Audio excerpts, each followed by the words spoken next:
Okay, good afternoon. My name is JP Alvarez. I'm from UCP BCPP Ortigas, a proud member. It's been 3 years. Is that tama? No, sir? More than 3 years. Okay, so last week, no, it was, ako pang ilang ano ko na yun, no? Pang ilang baptism ko na yun na attendan. Pero every time you call upon the Lord, iba. No? Iba yung experience, iba yung manifestation na binibigay niya. And so, we discussed this afternoon. No? Allow me to share how that seed, no, planted in me grew into what I am now. No? Ano yung mga natutunan ko along the way. Pero gusto ko muna marinig sa inyo. No, Miguel, wala kang magagawa. Mag-isa ka lang sa group natin. So, experience lang. Can I see the hands of those who were baptized last Saturday? So, okay. Alright. So, sino dito yung experience lang? Yung kakaibang peace, kakaibang joy. Meron po ba? Yan. Yung may iba, may mga na-attendan ako na pre-over na iyak ng iyak. No, yung ano, kasi na-feel down niya yung overflowing forgiveness, no, because of God's love. So parang sabi nga niya, parang yung literal na being born again. Literal parang new person. No? Meron po ba ditong nag-levitate? Hindi ba kaya? Glow in the dark. Baka lang ibang prayer meeting na attend na. Sir, sorry, touchscreen ba to? Hindi. Ay, hindi. Okay, kaya pala kahit anong touch ko. Yung arrow. Okay, so now, yung arrow yung wala. So now, let's talk about that seed. No, allow me to explain it siguro easier, no, through the analogy of this a wheel, no? A wheel of a car. At the center of everything, or the source of power, is of course our Lord Jesus Christ. No, that's the hub, the source of the power. And together with that, we have the spokes. Spokes, they transmit the power from the center. Towards where? No? Towards our daily lives, no? Our Christian lives. So that's the yung dynamic na process of how I personally experience, no, yung growing in this relationship with God. So we have itong 5 spokes that we will be discussing itong next few minutes. No? So allow me to share the first one, which is prayer. So prayer, may anecdote akong narinig when during my younger days na meron daw nagkaroon ng competition, pagalingan magdasal. So kung alam niyo na itong story na to, no, and huwag kayong mag-alala, magko-confess ulit ako after ko sabihin to. So may Muslim, may Buddhist, and of course, no, may Christian. So yung Muslim muna. So ang test nila is sino daw yung pinaka-effective yung prayer. So ang ginawa, ang test nila, tatalon sa cliff, kung sino yung masisave because of the prayer, magaling, no? So pumalun muna yung Muslim, no? Sabi niya, ala, no? Nag-levitate siya. A few meters, no, from the ground, buhay siya. Yung Buddhist, ganun din, no? Pagtalon, naka-Indian seat siya, no? Buddha, ganyan, no? Na-save din. Eh, ilang feet yun, no? 200 feet more than yung cliff. Nung Christian na, talon siya. So parang alam niyo na, no? Sinabi lahat na alam niya prayers, no? All prayers na alam niya. Our Father, Angelus pa siya, all the 15 mysteries, no? Sinabi niya lahat. Bless us, O Lord. Tapos wala pa rin, pabagsak pa rin siya ng pabagsak. Tapos nakita niya, parang few meters na lang ito. Sabi niya, Buddha. Doon sa mga nakakuha ng joke, congratulations. Meron po kayong IQ na. But kidding aside, sometimes, no, when we pray, alam naman natin we believe in the Creator of the universe. But sometimes we doubt. Diba? Sometimes we fail to see. And I think yun no? Yun yung battle na yun The mere fact that we doubt, yun Everything is out of the window. So, how do we not go into that place, no, into that space. So first is, let's talk about faithfulness. No? Being faithful. Are you familiar with the book Atomic Habits by James Clear? Yeah, no, it's a really nice book. Maraming sa what do you call this, national bookstores. No, it's YouTube actually may mga audiobook. What do you call this? May mga review. No, very nice book. What is it about? Developing habits. So, short of saying, to be faithful, allow ourselves to have that focus on consistency. So what do I mean? So set time for prayer. As regular as sleeping, as regular as having our meals on specific times, we should also nourish ourselves with prayer. Na nakaset na dun sa time natin. So, how do we start? No? How do we go about it? No, sabi nga ni James Clear, no, the author, start something ridiculous as 2 minutes, as 5 minutes. Basta something that you are sure you can commit to this at this specific time, you will go and pray. So what we want is to build the habit. The habit of prayer. And then when we are already in that state, nandun na tayo sa prayer, next is how do we become open to God's Spirit. In this portion, allow me to share a story about Mother Teresa. Na every time she prays, ang always start ng prayer niya is, Lord, help me to pray. As simple as that. Lord, help me to pray. There are a lot of concerns in our lives. No? Daming kailangan gawin, daming dapat tapusin. No? But the thing is, when we come before our Lord's presence, sino ba tutulong sa atin kung hindi siya din naman? Diba? So start the prayer with, Lord, allow me to listen to you. No? Allow me to be in that state. Allow me to set aside everything muna. No? Related to that, there's a story in the, I think it's in the book of Judges. No? Do you know Elijah? So may one time, no, God was talking to him. So sabi lang niya, to listen. No? So first, nagkaroon ng, if you're familiar with this story, no? Sorry, not Judges but Kings, no? Book of Kings. There was an earthquake. So na-observe niya, was God there? No, God wasn't there. Then there was fire. Then there was a strong wind. Of all those things, wala dun si God. And then there was a silent whisper. So ano ginawa ni Elijah? Covered his face and then come before our Lord's presence. So God chooses how He wants to manifest Himself to us. So sometimes in the subtlest of things, kahit gano'n kasimple yung mga bagay, no? As simple as a cup of coffee, no? Or ang sakit ng ulo mo, binigyan ka ng gamot, binigyan ka ng kape. As simple as that, that's already God talking to you, showing you yung care niya. Alright? And lastly about this is focusing on Jesus Christ. No? Of course, the main focus of prayer is Him. And in this portion, allow me to share a song that one of the songs I really like. Familiar? Heart of Worship?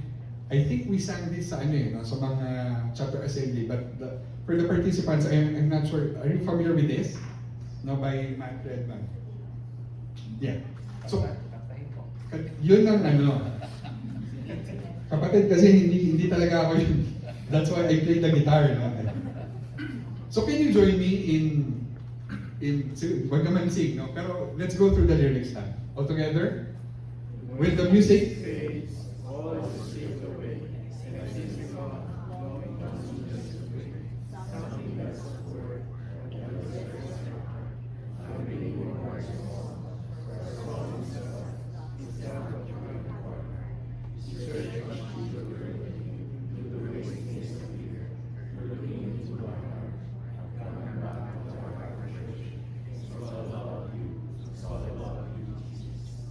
Thank you, everyone. So, sabi nga dito, when everything is stripped away, all is stripped away, including the music. So it's not how good are you in playing the guitar. It's not singing na alam mo yung song, di ba?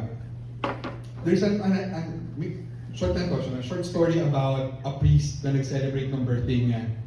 He's old na dun sa congregation.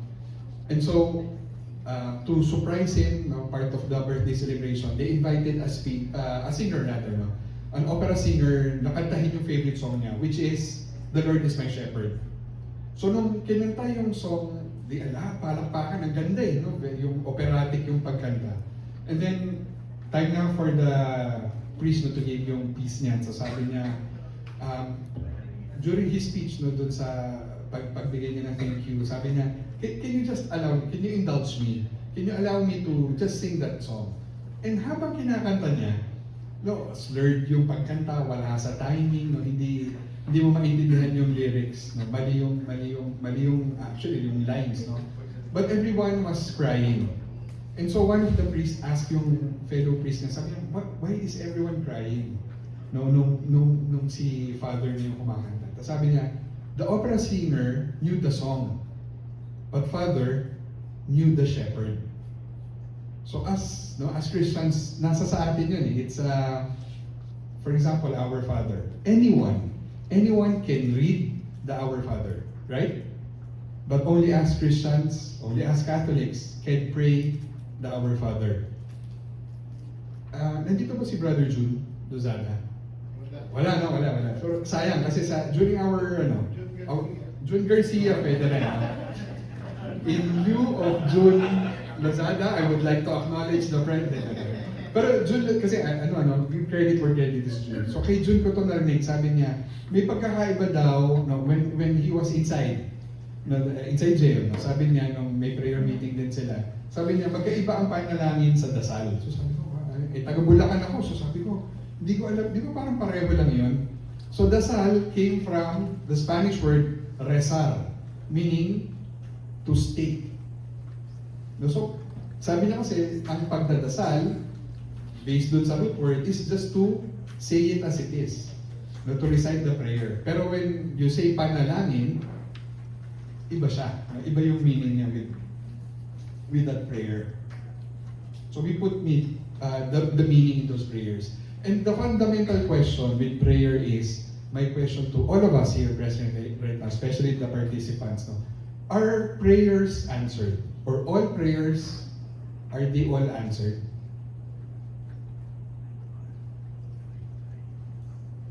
Hello?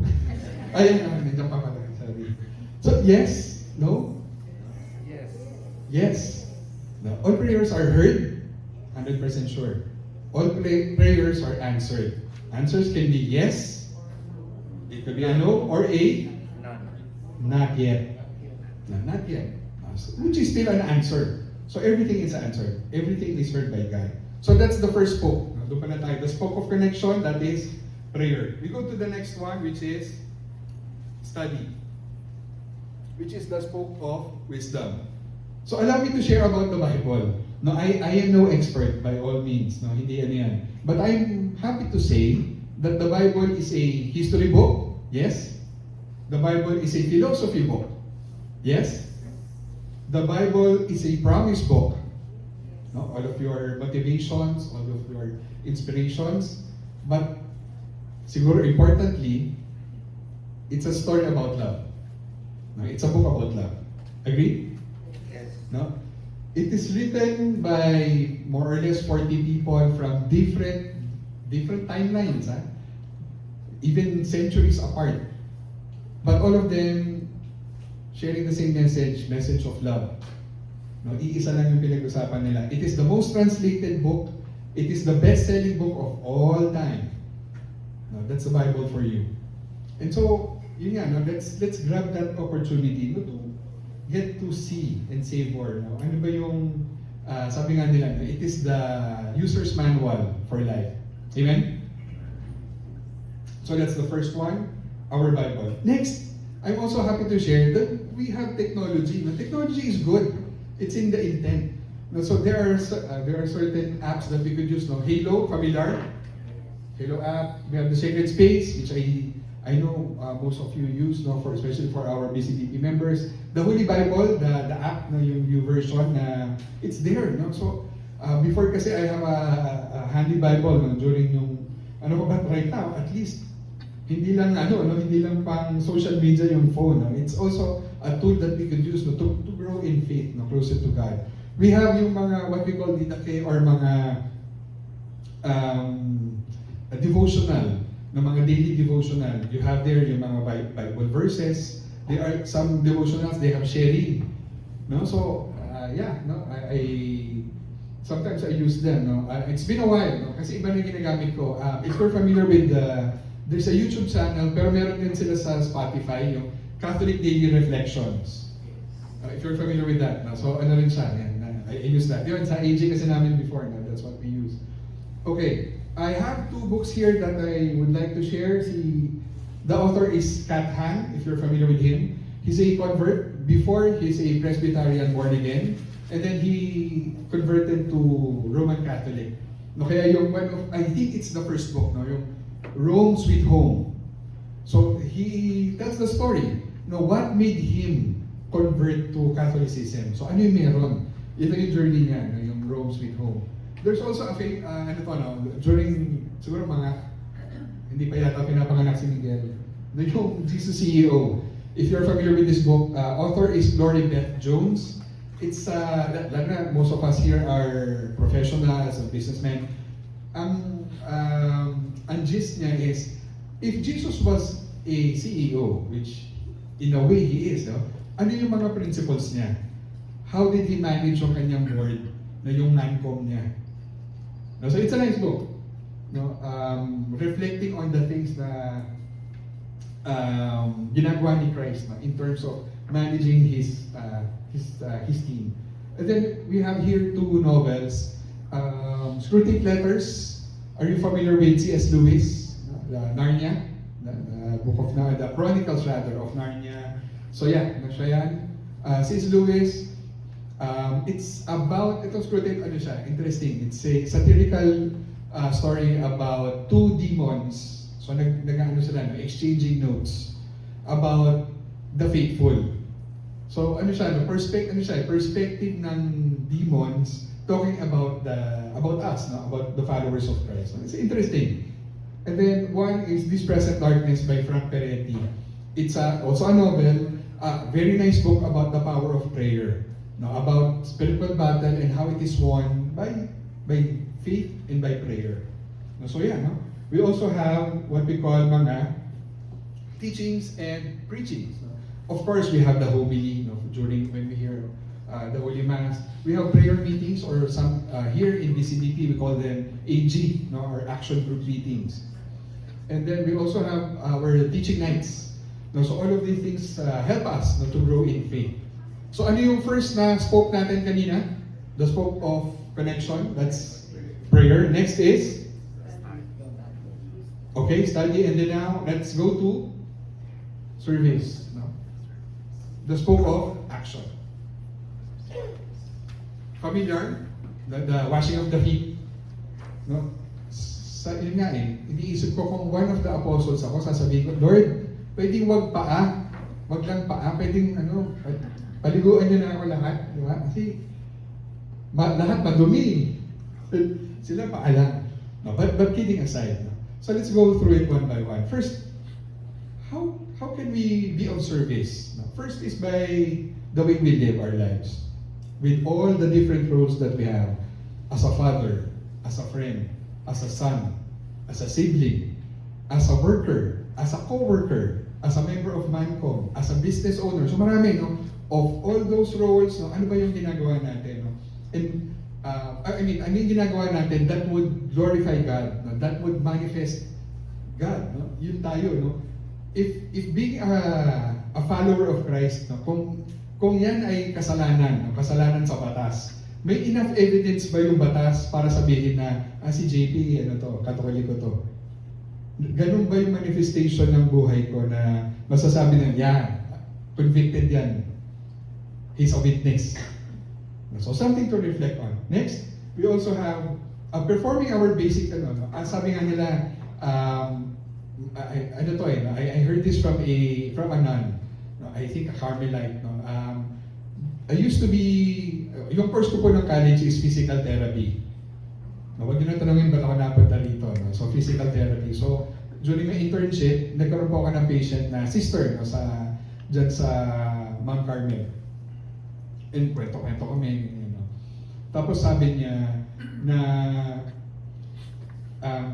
as simple as washing the dishes, no, preparing your bed, no, as simple as walking. All of those things can be a prayer. Agree? If those things glorify God, then yes, no, it is a prayer. Furthermore, serving fellow men. No, so I am proud to say na 90% of the time, nagso-slow down po ako pag yellow light. May nakahuli sa akin sabi niya, oh, bro, nag-meeting ka daw nahuli ako. So, yeah, so hindi ko pwedeng sabihin always. So, 90% of the time, so I slow down. I pay my taxes on time, and yeah, no, I give to Bongbong what is due of Bongbongs. No, si God na bahala kay Bongbong, pero I'm sure yung role ko, yung duty ko as a citizen of the Philippines, no, I at least, no, I try to do it as much as possible. Sharing of our faith, no. Sa corporate life, no, as much as possible, every time na I have an opportunity to share my faith, I do. As simple as starting meetings, starting trainings with a prayer. Now, that's my way of glorifying God, no, sharing my faith. Furthermore, no, making ourselves and our resources available. So tatlong tinga daw yan, no? Time, talent, and treasure. No, sharing what we have. No, that's a form of service. And then lastly, assisting our church. No? And of course, the community, no? The BCBP community. And at this point, so indulge me please. This is very important to me kasi a few decades ago, no, itong picture na to, it's very symbolic for me, very important for me. It is the night where I had my baptism. Gosh, ako po yung nandun, naka-blue.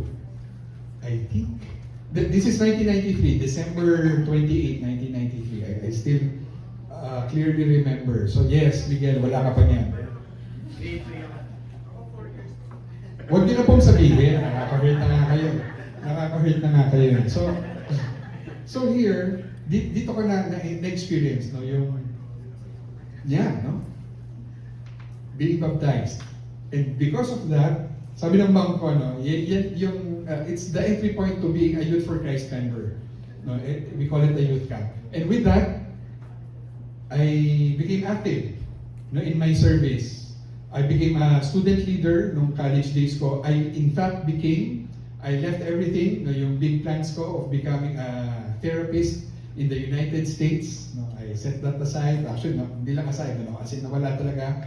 I dedicated my life, no, to be a missionary. So for almost a decade, officially, I'm a missionary. I served sa Youth for Christ. No? So ito yung mga kasama ko. Some of them are mga church leaders na rin. No, one is a priest. I served in church in different capacities. No? I became yung during the Holy Week, naging ano po ako, no? One of the apostles. Huwag yung tanongin kung ako po si Judas. Maaga po ako palagi. Basang-basa ako lagi ni Brother Jerry. Alin talaga tayo, bro? Ano siya? Maaga ako palagi kasi kung sino late sa yung Judas. Because of service, I was also able to develop and share, no, my love for music. So matagal na ako nagigitara. And also I was given the opportunity to go to different countries.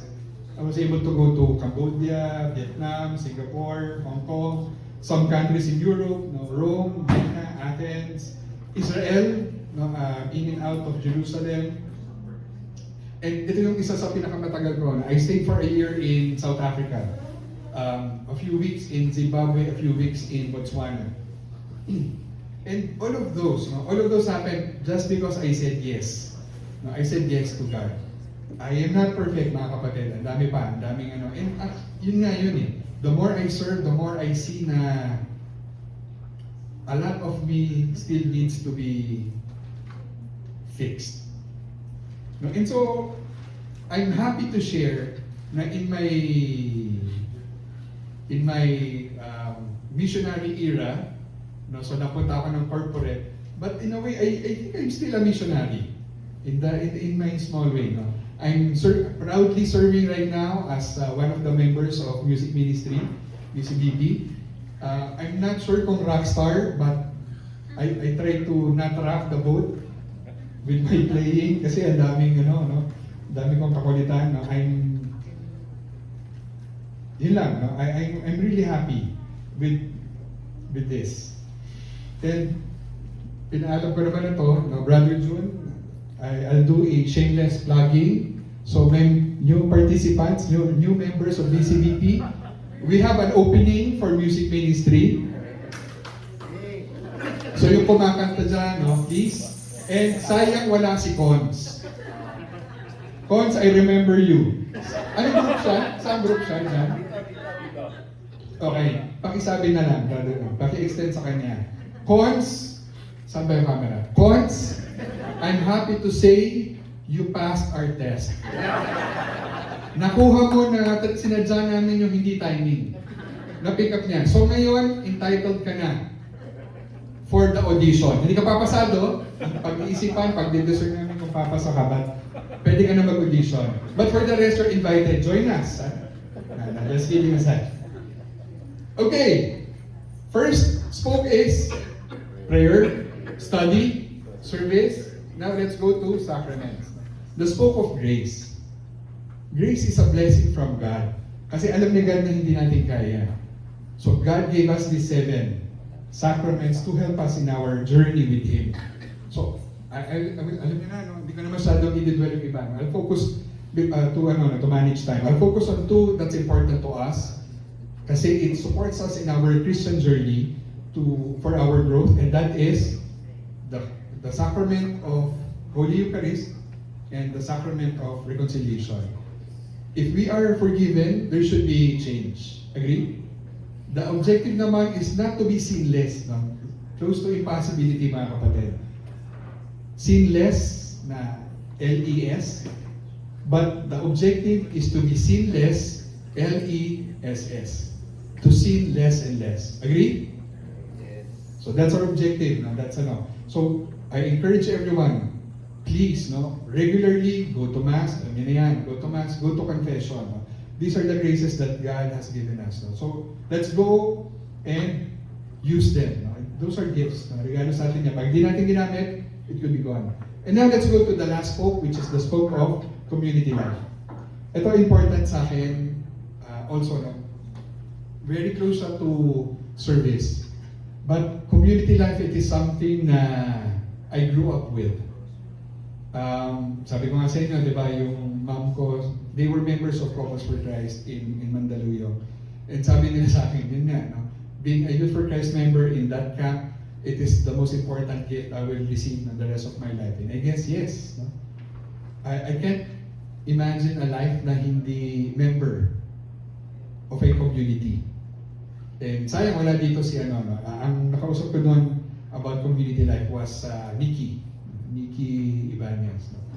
Sabi ko, yeah, it is maybe time for me. I was invited 3 times, no? And 3 times din nag-decline. 2 times ako nag-decline. First, my Nina, no? I think you know her. Ninang Elsa Alaras, no? So, in-invite na ako kasi nga family friend. So, sometimes nag-chichikahan sila ni Mami, so naririnig ko. So, in-invite ako. And of course, no. Nina, sige po, next time, ganyan, no? Busy ako pag Saturdays, yun lang yung time ko to rest, blah, blah, blah. But, so yeah, no? So hindi natutuloy. I have a good friend during our Masses days, no? Ano siya? Yeah, Tisoy, Miss Tiso, para magkapatid kami, no? Itago na lang natin siya sa pangalang Adrian. Nandito ba siya? Oh, joke lang, nakita-kita kanina. So Adrian, Chef Adrian invited me din numerous times, no, to be part of BCBP. And my answer was, no. No. And yung 3rd time, boss ko kasi dati yun, no? So sabi ni Ma'am Tess de la Paz, GP, ganito, ganyan, join ka, ganyan. So I said yes.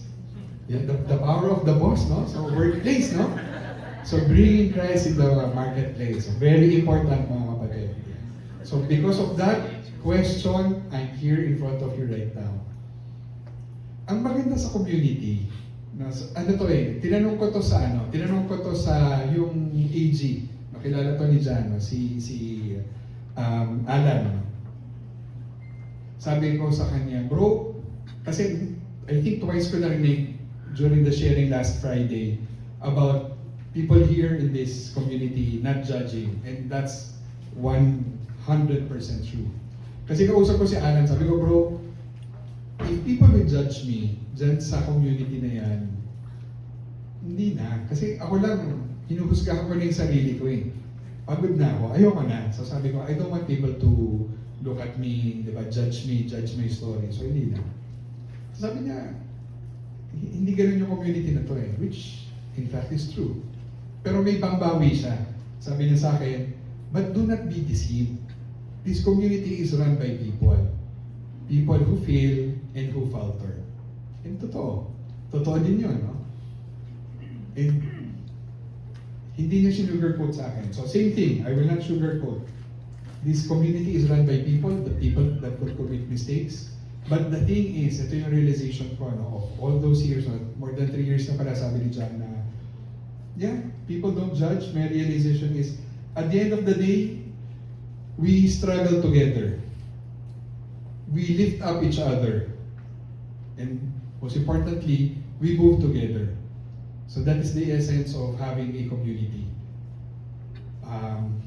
Hindi lang, ito yun eh, hindi lang yung blessing of a community life, what I gained, hindi lang sa spiritual eh, even sa practical side. Work. No, Excel is my nemesis. Hindi talaga para sa akin yan. And I would call that person an angel kasi I'm very close to losing my job last year. This year hindi naman masyado, pero I'm also in the pero last year kasi sobrang buzzer beater. I needed help. And even in the wee hours of the morning, na tinulungan ako ng tao na to na wala akong alam sa Excel eh. No? So, basically ako na tagabigay ng data, siya yung gumagawa ng mga pivot, mga ganyan. Iba yung pivot na alam ko eh. No?